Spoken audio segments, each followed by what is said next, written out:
So this is going to be the performance video for Foolers Errand. So before we begin, I'll explain to the spectator that I have an envelope here containing my prediction. So I'll leave that there for now, and I will remove the deck from the box.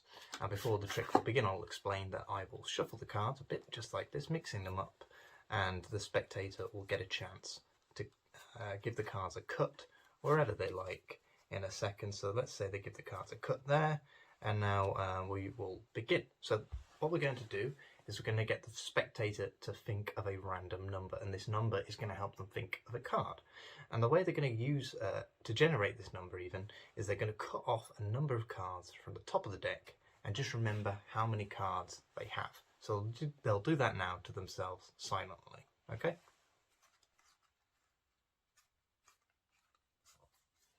Okay, so we'll pretend the spectator is holding their cards over there and they're remembering their number. Now I'm going to use some cards for myself. And we're going to use these cards to help you think of one of them.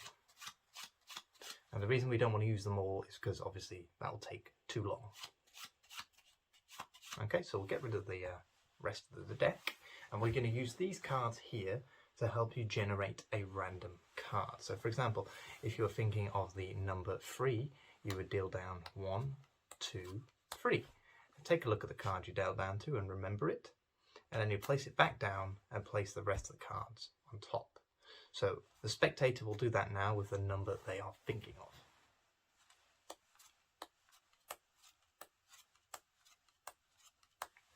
of. Okay, once they've dealt down to their number, they'll take a look at the card and remember it, and then they'll place it back down and place the rest of the cards on top. So now it would be impossible for me to know which of their cards, which card is theirs in this packet or where it is in there. However, to make it even more difficult for me to find the card, I'm going to cut the deck and place it into the middle of the pack. So now it's completely lost in the rest of the deck.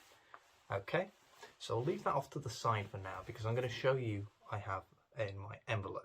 Now remember, we mixed up the cards, you gave the cards a cut, you generated a random number, and that led you to a random card.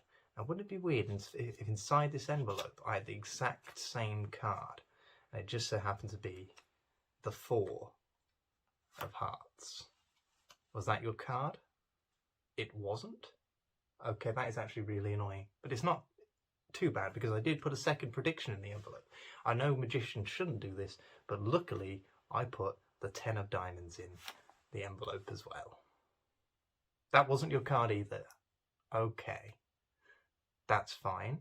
Luckily I put a third prediction. I didn't put any more predictions in there, so I'm hoping the 7 of clubs is correct here. That wasn't correct either. Okay, that is annoying. Perhaps these 3 cards here tell us something different about your card. Instead of telling us what your card is, perhaps they tell us where your card is in the deck. So if we add the values up, we get 4 plus 10 is 14, plus 7 is 21.